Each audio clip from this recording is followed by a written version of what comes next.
So with that, let me introduce our panelists. Chris Adams, he is CEO of Sharp Rank, not Sharp Tank. He is Sharp Rank, but he's our own version of Mr. Wonderful. So, all right. So he is an alum. And he is also, as of this semester, a new instructor for us in the entrepreneurship minor. So he is instructing the entrepreneurial finance class. So thank you, Chris. It's great to have you back on campus every week. Yes. And half of the team, I'm going to introduce Fahil Cameron. Fahil is a student graduating this semester, in December, I'm sorry. And he is one of the co-founders of Haven Cloud. Fahil and Mahmood were the first place winners in the CBIC this spring. So they've already walked away with $3,000 to develop their business called Haven Cloud. And they're competing with another finalist. We have Vasil here today, another finalist for an additional $2,000 to see who has made the most progress. So thank you for coming. You have been working as a student, as an entrepreneur for a while. You served as president of the Entrepreneurship Club for a while. So very interested in entrepreneurship. So let's hear what they have to say. We've asked them to come and talk about, they used to be you sitting out there, now they're up here, and how the heck did that happen? So thank you both for coming back to campus, we appreciate it. So Chris, let's start with you. Okay. As mentioned, I'm Chris Adams. So my journey is twisty, to say the least. So after high school, oh, sure. After high school, this is easier, I can walk. Yeah, exactly. After high school, I started a business with my family, general contracting. I did that for about 3 years. That was 2007. So if you can do your math on what happened shortly thereafter, it was a very interesting time to learn some entrepreneurial lessons around persistence and being in it for the long haul, because shortly thereafter we had the housing crisis, and I did that with my family for about 3.5 years, 4 years. That's still the business that my family runs. I was also raised in a crib on a job site because we didn't pay for daycare. I just went to work and got put in the mud. And so this was the second venture that my family had set out on, and I got to be a part of that one. From there, I knew what I wanted to study, and came to UMBC and had a very, very great experience. I studied economics. I took as many math courses as I possibly could. Game theory resonated with me very highly. So I loved the applied mathematics part of economics, and really enjoyed my time here. Straight out of school, I started doing buying and selling professional sports teams. So, well, I wasn't buying them. I was facilitating the sale of them with a firm here in Baltimore, and got to work on some really cool things. So bought the Class C shares of the Charlotte Bobcats at the time, bought Swansea, tried to start a horse racing league. A lot of interest. City governments don't play nice in the sandbox, so that made it very difficult. But got to work on some really cool stuff. From there, went to KPMG to audit for 3.5 years, which was great. But I missed the investment banking a lot. And so I came back for tech, data, and cyber companies, government contractors, middle market, doing 90% sell side out in Colombia. And in 2018, I went to Virginia to get my MBA. 2018 is a really important date for what I do, because in 2018, the federal government repealed sports betting. They repealed PASPA, which is the federal oversight of sports betting, which basically gave states the opportunity to make their own decision. So where there was none previously, outside of a few little oases across the country, very quickly there was an arms race around infrastructure to to build out sports betting across the country. And in 2019, I was driving home from the beach, heard a radio ad with, if you ever listen to sports radio or spend any time on social media, you are probably very familiar with the outrageous claims that people make about their sports betting ability, and then guaranteeing people money if they buy their picks or subscribe to their service or whatever the case might be. And from that, as a licensed banker who had to go through FINRA and SEC compliance and FBI background checks, it dawned on my partner and I that there was no oversight here. There was no one source of truth for validating these people who claimed to be experts. And we started thinking about, if we were to have done what this person was doing on the radio as bankers, we would never be able to work in investment banking again. We would be stripped of our license and fined and blackballed from the industry entirely. You cannot guarantee people money, and you certainly can't lie to them to then coax them into giving you their money.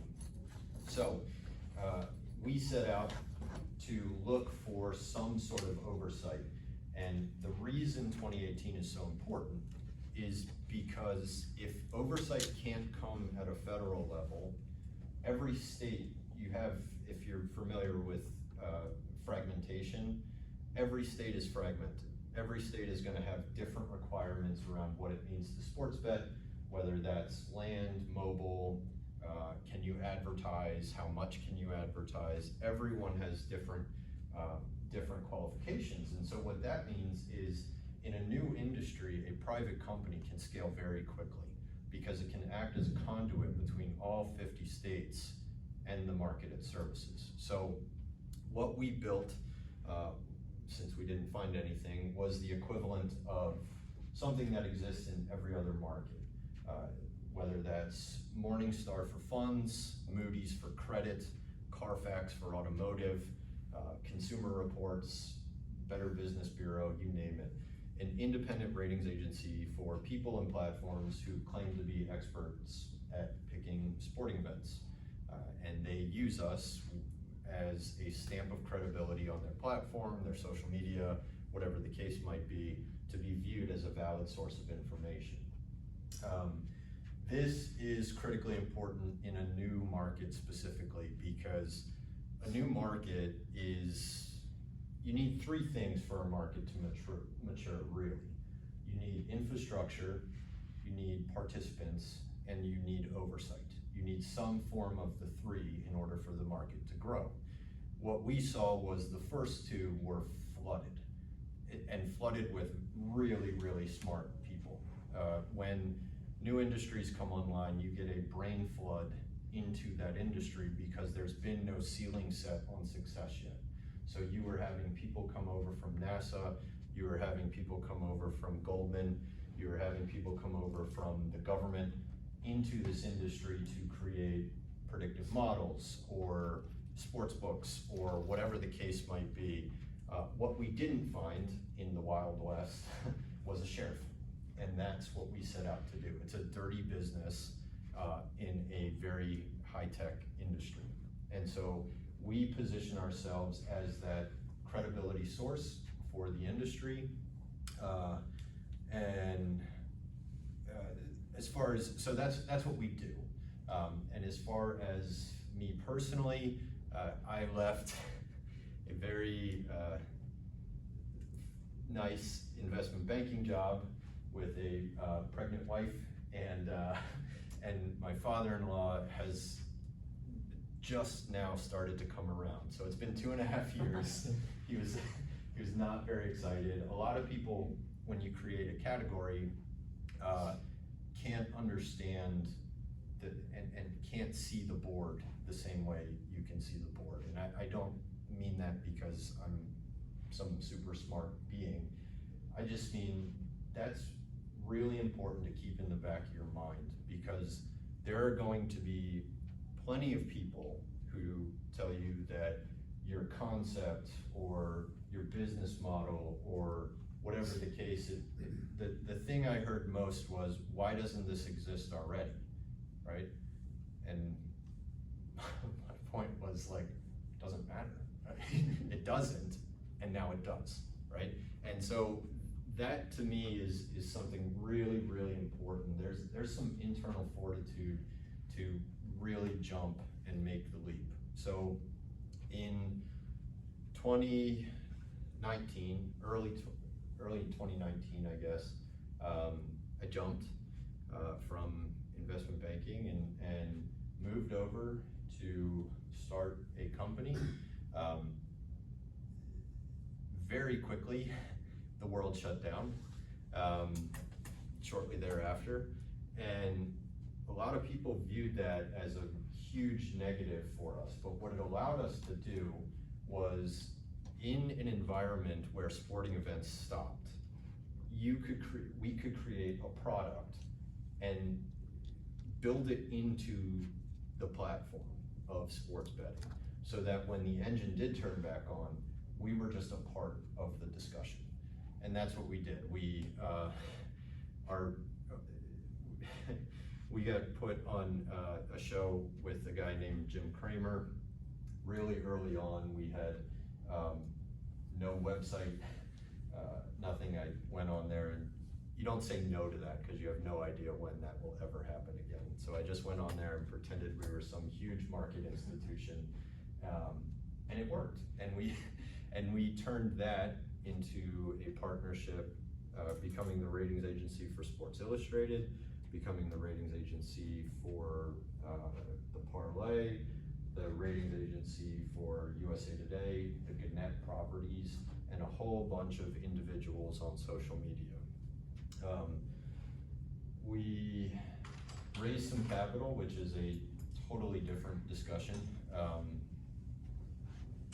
and one I'm happy to chat with you guys about. But we raised a pre-seed convertible note in 2019. We raised our first price round, which closed, our seed round, which closed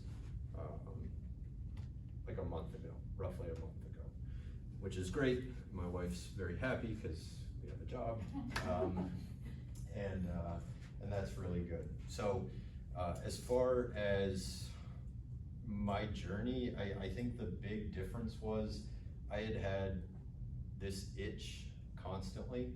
I had always seen things that I knew could be done differently.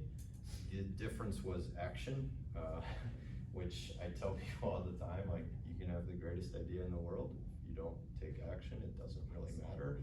So that to me was a big one for it. The other part of it was understanding which side of the divide you sit on. There's a huge difference between 0 to 1 and 1 to N, okay? And what I mean by that is 1 to N, everyone's familiar with Tesla, not the first electronic car. Everyone's familiar with the iPod or iPad or whatever, not the first music player, okay? That's 1 to N. That's improving something, a piece of the process that makes it more accepted in the market. 0 to 1 is not for the faint of heart.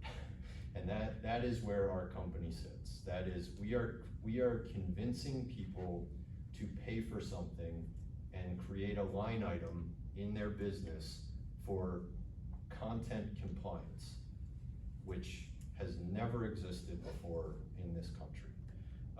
But it's necessary. It's necessary. The thing that I see most in this sports betting environment, when I go to conventions, I worked through the housing crisis, and I was at conventions then.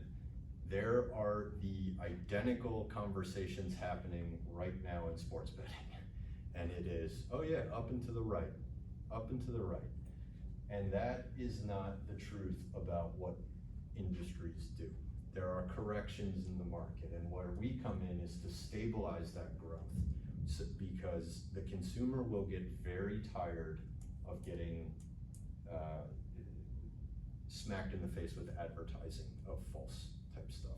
So the last thing I'll say is we entered at a really interesting time because we are at an inflection point with sports betting, 2 inflection points. The first is, some of you may have experienced this, but fantasy sports 20 years ago was for math nerds like me, and it was done on paper or Excel spreadsheets. And what happened was they gamified that experience and they introduced experts into that experience, okay? So what that did was it unlocked a casual consumer who wasn't a math nerd, who could just follow along with what an expert would say. And they could now participate in fantasy sports, and boom, it's everywhere, okay? Same thing is happening now in sports betting.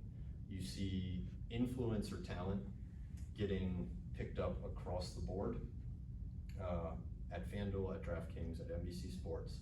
All they're doing, DraftKings and ESPN are in discussions right now to grab audience through influence. So we focus on those influencers as a starting point, because the second inflection point, and I've been laughed at this is one of those moments where I've been laughed at this for 3 years, but what I've said was a sports bet is an options contract. It is a security, and because of that, once the financial markets figure out that it is an options contract and they can apply profitability models to an options contract, they're going to want to play ball. And as big as we may think the sports betting lobby and industry is, it is 100th of the size of financial markets. And they will come in and they will play. And so recently in New Jersey, there's in committee the ability for business entity wagering, which functions exactly like a mutual fund. So a fund could pool money and bet that money for the investors, to profit for the investors, which is slightly psychotic, but that is our inevitable goal, is rating and ranking those funds and portfolio managers. So that's kind of where I've come from and where we are now, but I'm happy to chat through any more. We'll do that afterwards. We have 2 more panelists. Yeah, okay? Excellent. Thank you, Mr. Wonderful. Vicky Mahmood, I'm gonna move to you next, Haven Cloud, because then I'm gonna introduce Michael. So you two so these are current students who have been working on their business, and let's hear about Haven Cloud. Okay, so thank you everyone for having us today. So I'm Mahmoud and this is Fahil, and we are the co-founders of Haven Cloud, the world's first decentralized, encrypted, and privacy-focused cloud storage platform. We started building Haven in May of 21, so it's been about a year and a half. And when we started, absolutely no idea what we wanted to do or where we wanted to go with it, but we were just privacy enthusiasts. We're computer science and computer engineering majors respectively. So this was kind of our niche, something that we really liked and something that we wanted to build because that's something we cared about. Like, we cared about our privacy, we cared about security. We used alternatives to your everyday applications that were more private and secure. For example, like DuckDuckGo instead of Google Chrome, or Signal instead of WhatsApp, etc. But when we wanted to turn to cloud storage, we couldn't really find that. So we wanted to build it ourselves, right? Like, what better way if you can't find a solution to make it yourself? So we started in May of 21. We started development on it, and then we've been working on it for the past year and a half, and I'll let Phil talk more about that. So let's rewind a little bit back to the start of the entrepreneurial journey for us. Mahmoud and I, we've known each other since the first day of 10th grade back in high school. So this is years ago now. And even throughout high school, we went to Baltimore Polytechnic Institute, and I was the president of the entrepreneurship club back in high school. And that's something we started back there. And then come about 4 years ago, when we came to UMBC, I really wanted to be a part of the entrepreneurship program here, but I didn't really know anything about it. And so what I did was I sent Vivian an email, and I introduced myself. I said, hey, I'm Fahil. I'm really interested in entrepreneurship, and I would love to know more about the entrepreneurship club and what the entrepreneurship scene is on campus. And then, Vivian so graciously welcomed me and told me all about the different entrepreneurship stuff that's going on. She connected me with the existing club, and to see if, there can be a collaboration to kind of get that club up and going. For 5 semesters after that, Mahmoud and I, we worked to build the entrepreneurship club on campus. I served as president, he was the senior treasurer, and we tried to come up with just about every different way to increase entrepreneurial engagement on campus, which takes us all the way up until early last year, like Mahmoud was saying, where we had this idea for a fully end-to-end encrypted, privacy-focused cloud storage platform. But the thing is, at that time, we knew enough about entrepreneurship, but there's a difference between knowing the theory and being in the community and then actually going on to practice it. And so what we did was we started that, I believe, early of March last year. We spent the next few months trying to build a prototype. So we started with the design of it. We made the design ourselves. We went on to write the front end code, the back end code. We just tried to get something concrete together, and then we showcased that in the idea competition last fall. And that's kind of really where everything started to pick up a little bit, because we got some exposure, we got some great connections through the Alex Brown Center. I believe that's also, while we didn't win first place there, we ended up connecting with someone who reached out to us from the audience, and they said, "You're data hosting, so they want to have a partnership with us." And then so everything just kind of like snowballs on top of it. But you gotta start somewhere, right? And especially as students, the best things we can do is reach out to the Alex Brown Center, see where we can go from there. Thank you both, you're a great team. Let me quickly introduce you to Michael Ogunsanya, also a student. You've been working on your business for quite a while. You've also had a winding road and an evolving concept. So he is the CEO and founder of Mindstand Technologies, located right across the way in the Cyber Hive. So Michael, tell your story. Absolutely. I'm glad you found us too. I guess first point of correction is, as of August, I'm a graduate now of UMBC, with my economics and entrepreneurship minor. So really glad through a long journey, I've been able to grow and build something like Mindstand to be where it's been today.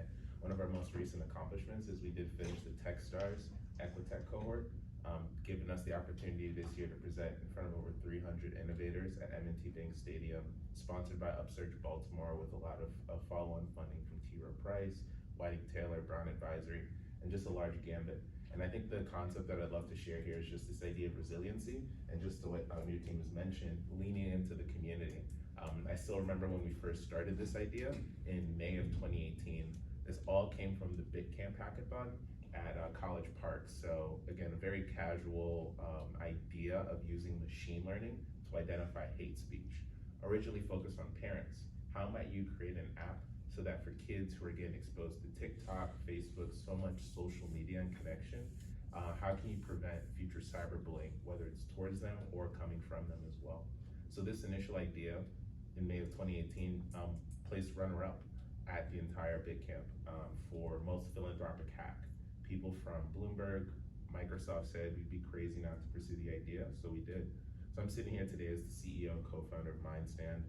We do have 2 additional co-founders that came into the idea, and we did experience a level of transition, where now it's me and our chief data scientists that are leading the mantle. All came from UMBC, so we couldn't have understood anything more about entrepreneurship if it wasn't from this Hilltop campus.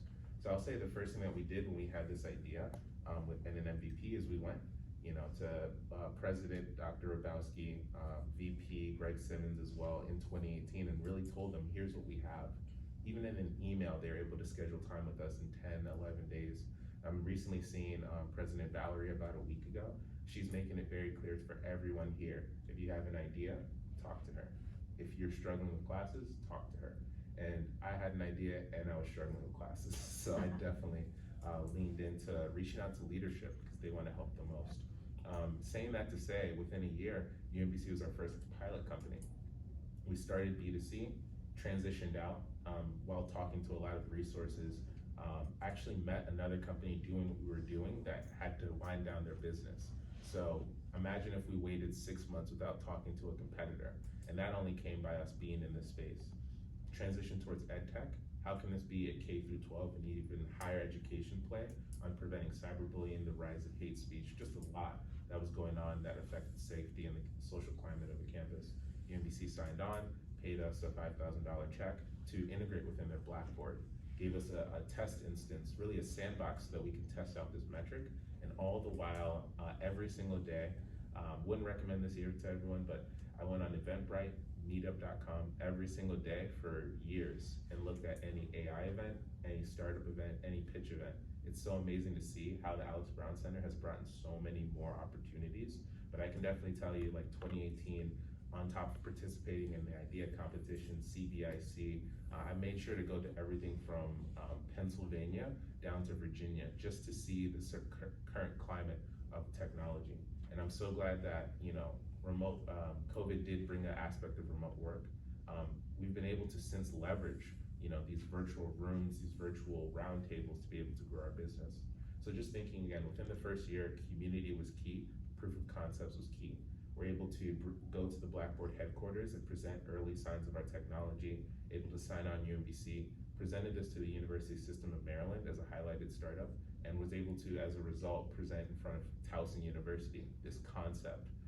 Things were going well, we were learning, we were invited to go to San Francisco about twice just with this core concept, machine learning to understand the social sentiment. This is such a new space, and how you can get from 0 to 1 was our biggest goal. Between that time, we participated in a number of accelerators. When you think of Trajectory Next, which was a BW Tech x Johns Hopkins sales training program, we learned the full Sandler sales methodology, which cannot go understated as so key. As the CEO and as a co-founder, it's up to you to be able to sell your company. Not just singular products or singular seats, but the vision. How can you show up energetic? And I think everyone here did an amazing job of showing how excited and how learned they are in this topic.